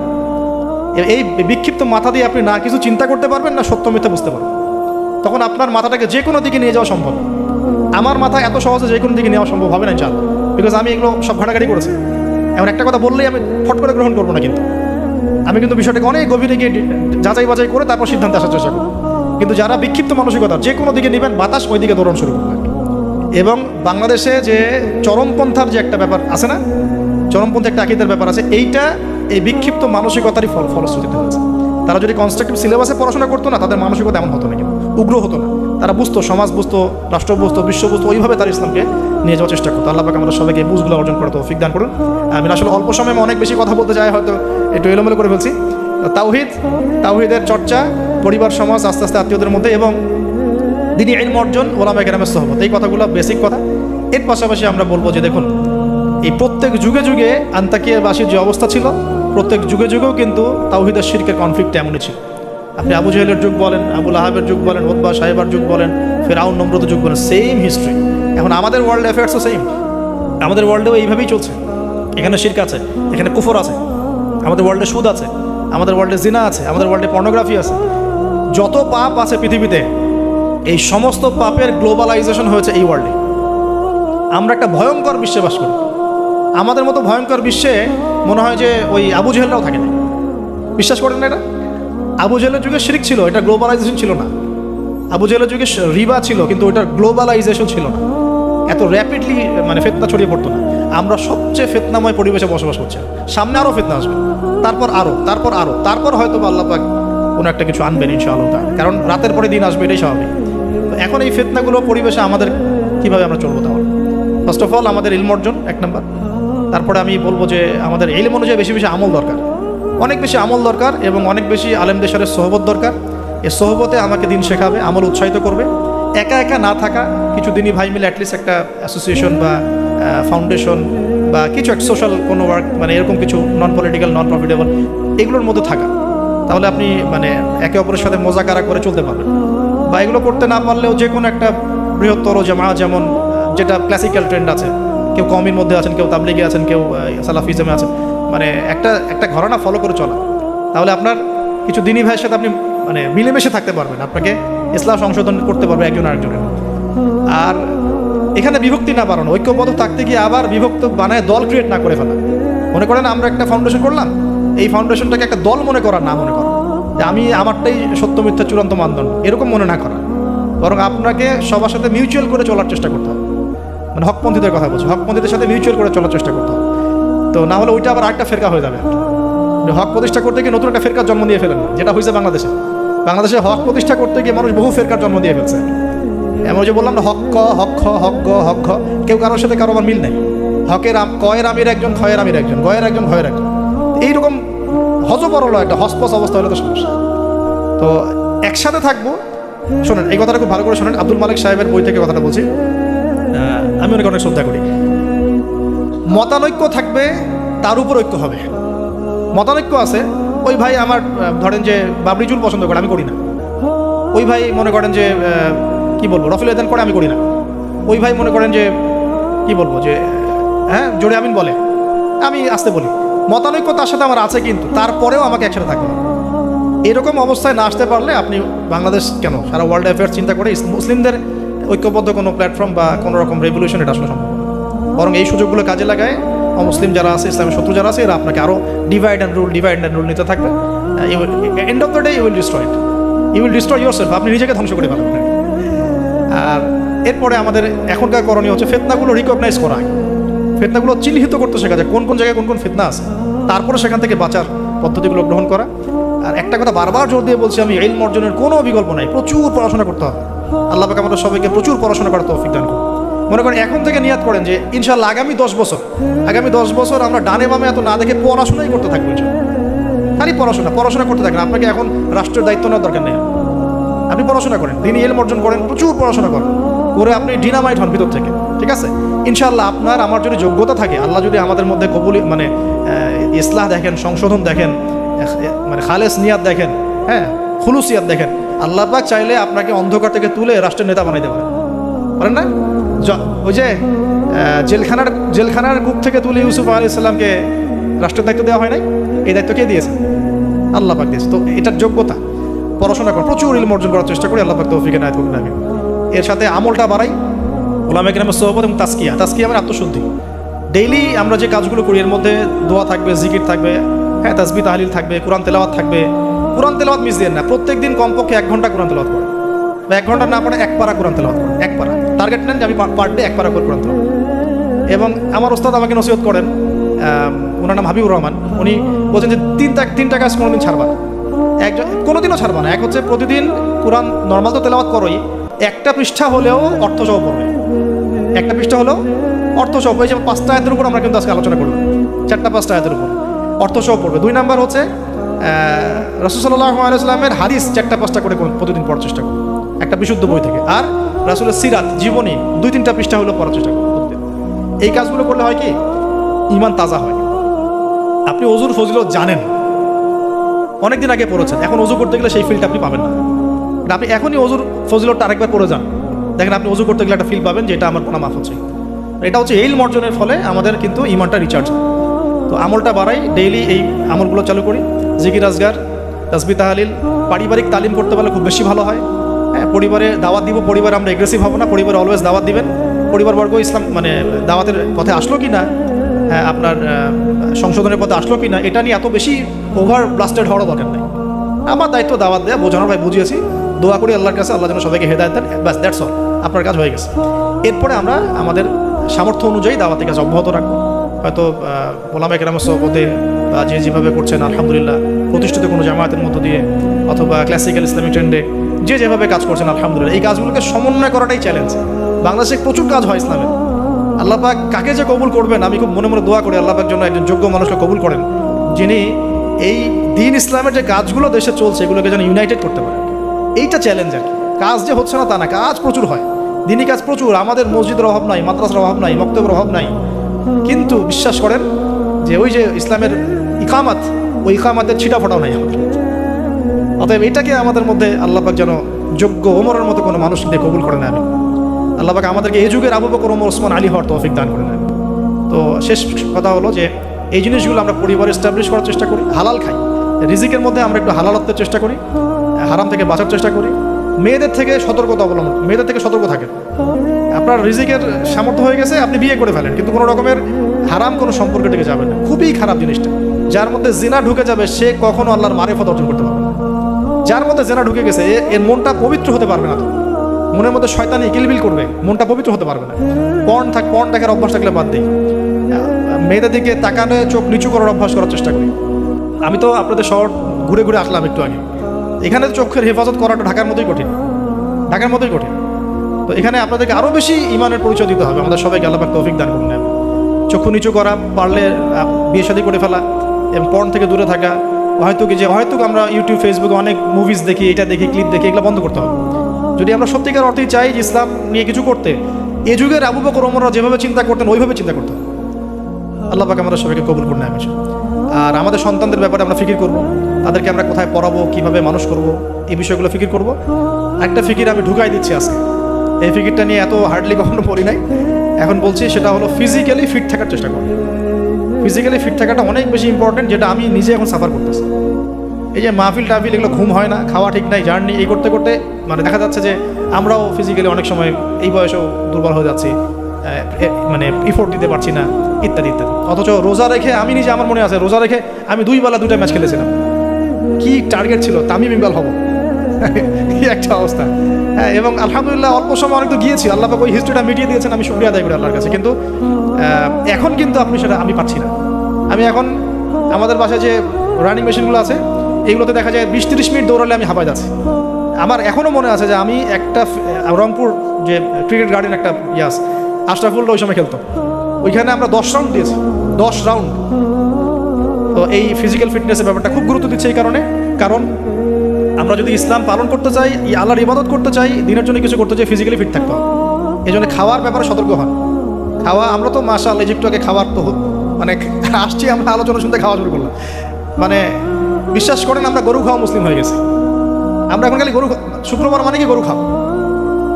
আসল কথা হচ্ছে এই গরু গোশত খাওয়া তো ফরজ না, তাওহীদের উপর থাকা ফরজ, সুন্নাত প্রতিষ্ঠা করা ফরজ। যেগুলো আরাম লাগে সেগুলো আমরা খুব করতে চাই, আর যেগুলো করতে কষ্ট এগুলো আমরা করতে চাই। খাওয়া দাওয়া করেন, সমস্যা নেই, কিন্তু ফিজিক্যালি ফিট থাকার চেষ্টা করেন, ডেইলি কিছু এক্সারসাইজ করেন। পারলে যারা জিম করতে পারেন তারা জিম করবেন। বাচ্চাদের খাবার কি দিচ্ছি সেটার ব্যাপারে সতর্ক থাকেন। বাসায় কি খাবার ঢুকছে এটা সতর্ক থাকা উচিত, কি খাচ্ছে কি খাচ্ছি না। এই ব্যাপারে ডক্টরদের পরামর্শ নেন যে আমরা কোন বয়সে কীভাবে চলবো, এটা খুব ইফেক্টিভ হবে। পরবর্তীতে আপনারা ভালো কিছু করতে পারবেন ইনশাআল্লাহ, আল্লাহ পাক তৌফিক দান। আর সবশেষ কথা হচ্ছে যে আমাদের সবার মধ্যে আল্লাহ পাক কিছু প্রতিভা দিয়েছেন। কেউ হয়তো মাশাআল্লাহ লিখতে পারেন, কেউ হয়তো মাশাআল্লাহ বলতে পারেন, কেউ ভালো অ্যাসোসিয়েট করতে পারেন। যার যে প্রতিভা আছে এই প্রতিভাগুলোকে ফাইন্ড আউট করে আল্লাহর দ্বীনের জন্য কাজে লাগে। এর মানে এই না সবাইকে আলেম হয়ে যেতে হবে, সবাইকে মুফতি হইতে হবে। This is not necessary. আপনার যেখানে আপনি আছেন, একজন প্রশাসনের ভাই তার জায়গা থেকে ইসলামের খেদমত করতে পারে, একজন ডক্টর তার জায়গা থেকে দ্বীনের খেদমত করতে পারে।